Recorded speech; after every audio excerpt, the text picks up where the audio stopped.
Good evening, everyone. It's nice to be here while I still have the opportunity to be here to speak and on this platform while it's here and free. Even though many are being silenced, I'm sure eventually I will be too, because I'll be accused of being on the right. I am neither on the right nor am I on the left. I am with Jesus, not physically but spiritually. I follow the Bible, and that's probably the most dangerous thing of all for people. That scares the right and the left. But I hope there are those out there getting prepared. Great persecution is coming. Possibly a Great Depression of which we've never understood. An American Holocaust. Dangerous things are coming. A civil war which will have nothing to do with black and white, even though that it will start that way. The left will eat Nancy Pelosi alive and they'll throw her out. They never wanted her. She's just a tool, and she thinks she's actually some sort of awesomeness to somebody, and she's nobody. Biden's just a vessel to communist people, Marxist people. People who want to do great damage to this country, not repair it, but to destroy it. And the Underground Railroad will have a different, I don't know if you want to call it part 2, but it'll be a different look. It'll be of different ethnicities and colors: black, white, Asian, Indian, both the native and from other countries, everyone who's saved. Because that persecution will be coming. And that'll be the great unity. You know, those who unite to follow God, and they'll go after him and kill as many as they possibly can. Persecute, whether it be by death or prison. We've already seen it happening in small samples, whether it be that guy David Lynn there up in Canada. There's another guy named Gabe, the street preacher. He got arrested. Some gentleman's over in England that got arrested. It's happening. So if you think your shutting down of churches and stuff like that is a big deal, that's nothing compared to what's going to happen. It'll be black against white, and it'll be white against white, and black against black, mother against daughter, father against son. Nations will rise against nations. Matthew 24:7, wars and rumors of wars, pestilence. It's all coming. And we're going to have to go underground. Now I will have to do some of my gospel outreach, undercover, so to speak. Skirt the law as I will. My great regret so far is that I have not handed enough Bibles out, that I haven't handed enough gospel tracts out, that I haven't hit enough window shields, that I haven't put them anywhere. I have a new project on the rise, and that's to write scriptures on every poster board I can and placard them. Yeah, I'm speaking proper English. To put them up everywhere I can throughout the town of which I'm in, and every other town that I possibly can, to leave every Bible on a bus stop that I possibly can, and on a window that I possibly can. I'll put them in mailboxes wherever I can, and they'll say, oh, it's a federal law. Yeah. They'll arrest me for that.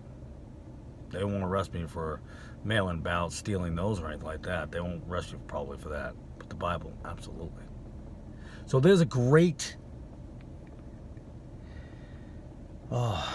destruction coming. Now, I've always said 2027. Could it be sooner? I think 2027 is possibly the beginning, so to speak, of the end. Even though some will say we've already started the beginning of the end, and that's true. But to a whole new level. I said nearly 2 years ago the churches would shut down or be destroyed. I didn't know what for. I just knew they would be. You saw the writings on the walls.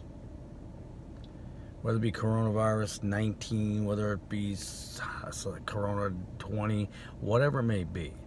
I've already told people, get ready now. Before or after Christmas, I think there's going to be another shutdown. They're just starting this new wave, which is kind of funny because we already saw that coming a mile away. And it is kind of interesting how they already predicted that way before. There'll be a second wave in the fall. Now, we didn't even get out of the first wave before they said it. You know, science doesn't lie, but scientists do. The same scientists who said, you know, for one group of people, you can't be outside. You'll affect people, bad ideas, social distancing. For another group of people, they said, oh, it's okay, nothing's going to happen. Yeah, there's no agenda there. I don't care which side you're on, they lied. That's what they do. That's what they're paid to do.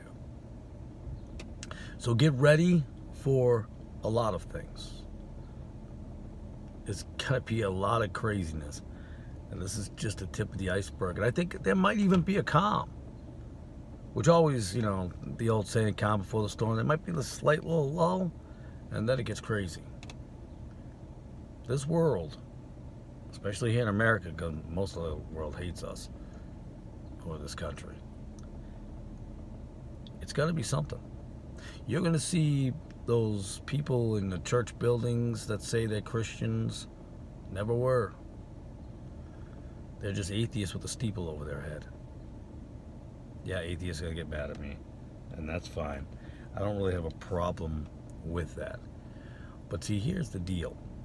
There is no way to get out of this. There is no escape from any of this.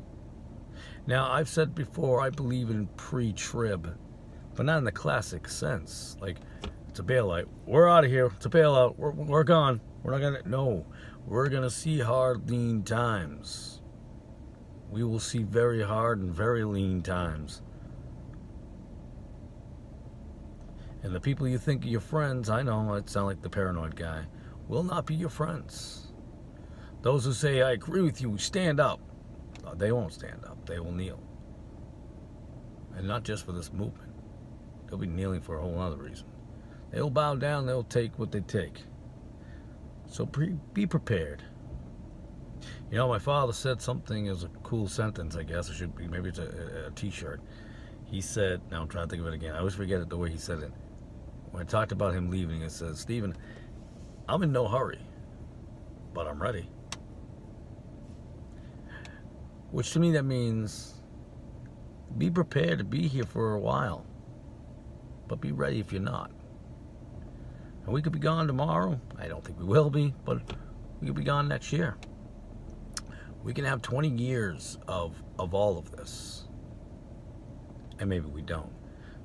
So my advice is real simple. Prepare as if you're here for 20 years. Prepare your family physically.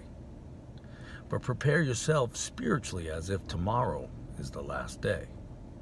Because remember, we don't know when it's going to happen.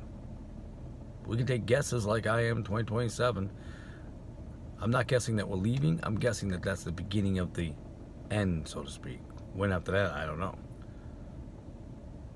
I'm making this video a little longer than I wanted to, but I would be very ready because we're almost there.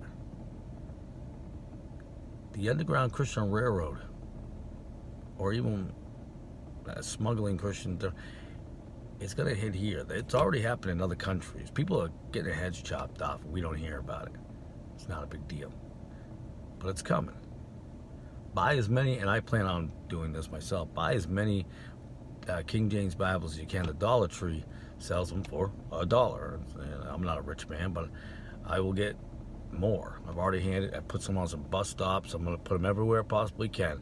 And I believe in that, in the scripture about throwing the seed. Guys, you got to get it out there. You know, you can't lay back. Action has to be taken. I don't mean to take the scripture when he says take up the sell your purse and take up your sword. I don't mean that. I'm not saying don't do that. I'm just saying, I'm not saying let's go just have violence in this world. See, people take that as let's go. Me, I'm like, all right, I'm ready if it has to be. Protect your family at all costs. I absolutely agree. Let a man hit me twice, 3 times. I don't care. but go through to me and to my family, and I have to do what I have to do to protect my family. That's absolutely biblical in my mind. But to have violence for no reason, for your belief, no. To protect, yes. Thank you for tuning into this video. I do appreciate it. I mean that. I know a lot of people say, thanks for tuning in, man. Come back next week. No, I appreciate you taking your time to listen to some guy in the middle of some town. I appreciate that. And I'm thankful. So as always, God bless. I love you. Have an awesome day.